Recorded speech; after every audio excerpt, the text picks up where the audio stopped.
શું તમે ક્યારે વિચાર્યું છે કે કેવી રીતે એક નાનકડો 5 વર્ષનો બાળક આખા બ્રહ્માંડના માલિકને પ્રસન્ન કરી શકે? અથવા કેવી રીતે દેવો અને દાનવોએ મળીને સમુદ્રમાંથી અમૃત કાઢ્યું હતું? નમસ્કાર મિત્રો, આજે આપણે ભગવાન વિષ્ણુની એવી 2 પવિત્ર કથાઓ વિશે જાણીશું જે તમારા જીવનના દરેક અંધકારને દૂર કરી દેશે. જો તમે માનસિક અશાંતિ, આર્થિક મુશ્કેલીઓ કે પારિવારિક વિવાદોથી પરેશાન છો, તો આ વિડીયોના અંત સુધી બન્યા રહેજો. આ કથાઓ માત્ર વાર્તા નથી, પણ જીવન જીવવાની એક અદ્ભુત ચાવી છે. આજે આપણે જાણીશું ભક્ત ધ્રુવની અટલ શ્રદ્ધા અને સમુદ્ર મંથનનો ગૂઢ રહસ્ય. ચાલો ભક્તિના આ સાગરમાં ડૂબકી લગાવીએ. ભગવાન વિષ્ણુ, જે સૃષ્ટિના પાલનહાર અને પરમ તત્વ છે, તેમની અનંત લીલાઓ અને કથાઓમાં મનુષ્યના જીવનના તમામ પ્રશ્નોના ઉત્તર છુપાયેલા છે. જ્યારે આપણે વિષ્ણુ કથાનું શ્રવણ કરીએ છીએ, ત્યારે તે માત્ર કાન સુધી મર્યાદિત નથી રહેતી, પરંતુ તે આપણા આત્માને સ્પર્શીને નકારાત્મકતાનો નાશ કરે છે.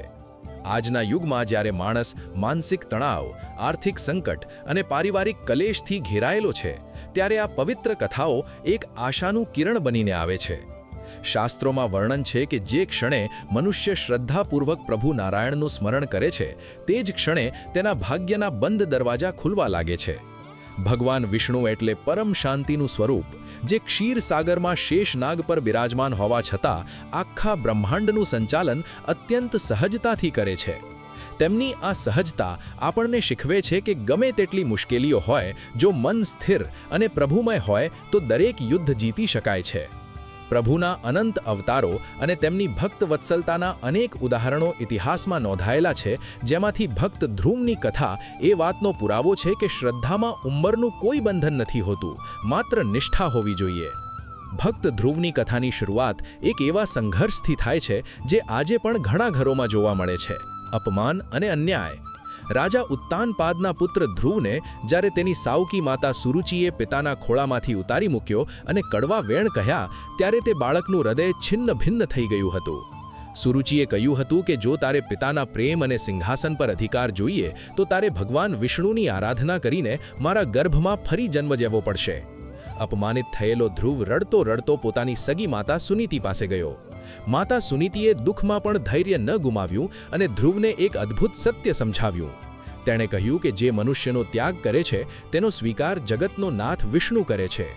માતાના આ વેણ ધ્રુવ માટે મંત્ર બની ગયા. માત્ર 5 વર્ષની ઉંમરે તે બાળક ઘોર જંગલમાં પ્રભુની શોધમાં નીકળી પડ્યો. રસ્તામાં નારદ મુનિ મળ્યા, જેમણે બાળકની કસોટી કરી, પરંતુ ધ્રુવનો નિશ્ચય અટલ હતો. નારદજીએ તેને ઓમ નમો ભગવતે વાસુદેવાય મંત્ર આપ્યો. આ મંત્ર માત્ર શબ્દો નથી, પણ વિષ્ણુ તત્વમાં ભળી જવાની ચાવી છે. ધ્રુવે મહિનાઓ સુધી કઠોર તપસ્યા કરી, પહેલા ફળ ખાઈને, પછી પાંદડા ખાઈને, પછી માત્ર પાણી પીને અને અંતે શ્વાસ રોકીને. તેની ભક્તિની ગરમી એટલી પ્રચંડ હતી કે ત્રણેય લોક ધ્રુજવા લાગ્યા. અંતે ભગવાન વિષ્ણુએ સ્વયં પ્રગટ થવું પડ્યું. ભગવાને જ્યારે ધ્રુવના મસ્તક પર પોતાનો શંખ સ્પર્શ કર્યો, ત્યારે તે અભૂત બાળકના મુખમાંથી વેદની રૂચાઓ વહેવા લાગી. પ્રભુએ તેને આશીર્વાદ આપ્યા કે તેને પૃથ્વીનું રાજ્ય તો મળશે જ, પણ અંતે બ્રહ્માંડમાં તે ધ્રુવ તારા તરીકે અમર થઈ જશે, જે હંમેશા ભક્તોને માર્ગ બતાવશે. આ કથા આપણને શીખવે છે કે જો 5 વર્ષનો બાળક ભગવાનને વશ કરી શકે, તો આપણા દુઃખ શું ચીજ છે? બસ આપણી ભક્તિમાં એ ધ્રુવ જેવી અટલતા હોવી જોઈએ. જ્યારે આપણે ધ્રુવની ભક્તિમાંથી બહાર આવીને સમુદ્ર મંથનની કથા તરફ નજર કરીએ છીએ, ત્યારે આપણને જીવનના વ્યાવહારિક અને આધ્યાત્મિક સંઘર્ષનું ઊંડું જ્ઞાન મળે છે. સમુદ્ર મંથને માત્ર દેવો અને દાનવો વચ્ચેની ખેંચતાળ નથી, પણ તે આપણા મનની અંદર ચાલતા સદ્ગુણો અને દુર્ગુણો વચ્ચેના યુદ્ધનું પ્રતીક છે. એક સમય એવો આવ્યો જ્યારે દુર્વાસા ઋષિના શ્રાપને કારણે દેવો શ્રીહીન થઈ ગયા, તેમની શક્તિ ક્ષીણ થઈ ગઈ અને લક્ષ્મીજી સમુદ્રમાં વિલીન થઈ ગયા. ત્યારે ભગવાન વિષ્ણુએ રસ્તો બતાવ્યો કે સમુદ્રનું મંથન કરો, જેથી અમૃત પ્રાપ્ત થાય. આ કથામાં ભગવાન વિષ્ણુએ કુર્મ અથવા કાચબા અવતાર ધારણ કર્યો, કારણ કે મંથન માટે જે મંદરાચલ પર્વતનો ઉપયોગ થયો હતો, તેને આધાર આપવા માટે પ્રભુએ પોતાની પીઠ પર પર્વત ધારણ કર્યો. આ દ્રશ્ય આપણને સમજાવે છે કે જ્યારે આપણે જીવનમાં કોઈ મોટું કાર્ય શરૂ કરીએ છીએ, ત્યારે પ્રભુ પોતે આપણો આધાર બને છે. મંથન શરૂ થયું અને સૌથી પહેલાં હલાહલ ઝેર નીકળ્યું. આ ઝેર જોઈને દેવો અને દાનવો ગભરાઈ ગયા. આ ઝેર એટલે જીવનના કષ્ટો અને નકારાત્મકતા. ભગવાન શિવે તે ઝેર પી લીધું, જે આપણને શીખવે છે કે સફળતા પહેલાં મુસીબતો આવશે જ, તેને સહન કરવાની શક્તિ કેળવવી પડશે. મંથન ચાલુ રહ્યું અને તેમાંથી કામધેનુ ગાય, ઐરાવત હાથી, ઉચ્ચૈશ્રવા ઘોડો, કૌસ્તુભમણિ અને કલ્પવૃક્ષ જેવા રત્નો નીકળ્યા.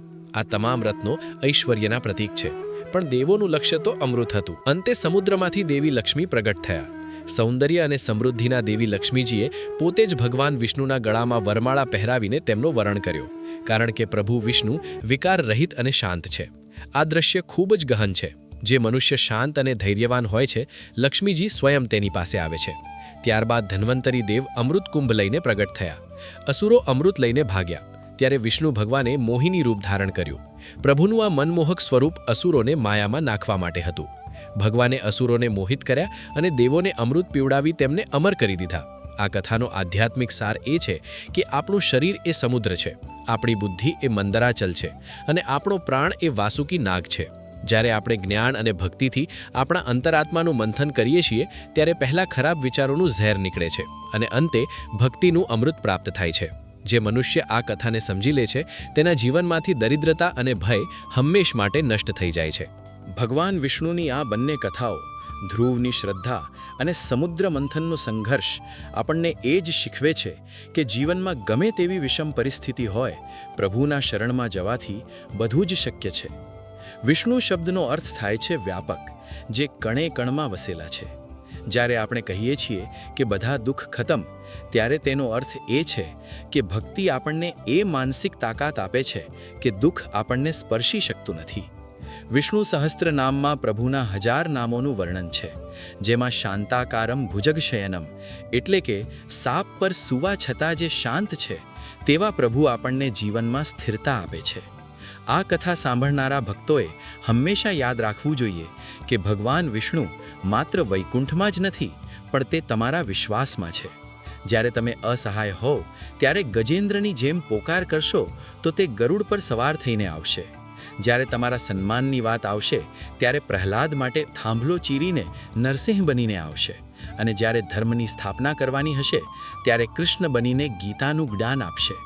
આ કથાઓનું સાતત્ય જાળવી રાખવા માટે અને પ્રભુની કૃપા મેળવવા માટે મનુષ્યએ પોતાના આચરણમાં સત્ય, દયા અને દાન ઉતારવા જોઈએ. જે લોકો આર્થિક તંગીથી જજુમી રહ્યા છે, તેમણે લક્ષ્મીપતિ વિષ્ણુની કથા સાંભળ્યા પછી મનમાં એવો દ્રઢ ભાવ રાખવો જોઈએ કે પ્રભુ મારા પાલનહાર છે, તે મારો હાથ ક્યારેય નહીં છોડે. વિષ્ણુ પુરાણ મુજબ કળિયુગમાં માત્ર હરિનામ સ્મરણ કરવાથી જ મોક્ષ મળી જાય છે. જીવન પાર થવાનો અર્થ માત્ર મૃત્યુ પછીની ગતિ નથી, પણ જીવતે જીવ શાંતિ અને સંતોષ મેળવવો એ પણ છે.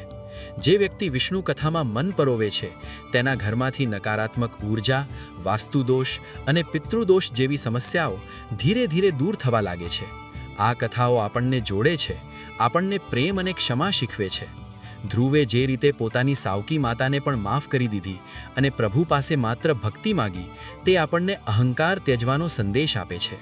સમુદ્ર મંથનમાં જ્યારે દેવો થાકી ગયા હતા, ત્યારે પ્રભુએ તેમને ફરીથી ઉત્સાહિત કર્યા હતા. તેમ આ કથા પણ આપણને જીવનના સંઘર્ષોમાં ફરીથી ઊભા થવાની પ્રેરણા આપે છે. તેથી હે ભક્તો, ભગવાન વિષ્ણુના આ પવિત્ર ચરિત્રને તમારા હૃદયમાં સ્થાન આપો. દરરોજ સવારે ઉઠીને પ્રભુના 10 અવતારોનું સ્મરણ કરો. જે રીતે સૂર્ય ઉગતા અંધકાર દૂર થાય છે, તેમ પ્રભુના નામથી અજ્ઞાનતાનો નાશ થાય છે. વિષ્ણુ કથા એ ભવસાગરની નૌકા છે. તેમાં બેસીને તમે સંસારની તમામ મુસીબતોને હસતા મુખે પાર કરી શકશો. તમારી શ્રદ્ધા જ તમારી સૌથી મોટી સંપત્તિ છે. હંમેશા યાદ રાખજો કે ભગવાન વિષ્ણુ ક્યારેય પણ પોતાના ભક્તને પરાજિત થવા દેતા નથી, જો ભક્તનો રસ્તો ધર્મનો હોય. આ કથાનો સાર એ જ છે કે મુસીબતો આવશે, પણ નારાયણનું નામ લેનારની નૌકા ક્યારેય નહીં ડૂબે.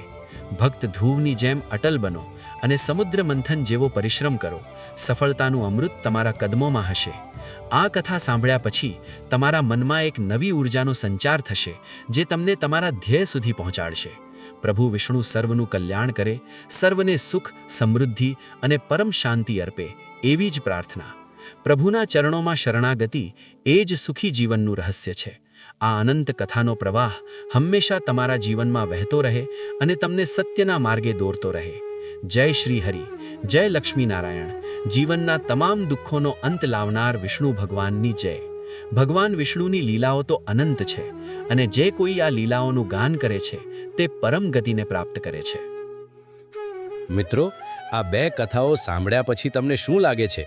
શું આપણને પણ ધ્રુવ જેવો અતૂટ વિશ્વાસ અને સમુદ્ર મંથન જેવી ધીરજની જરૂર નથી?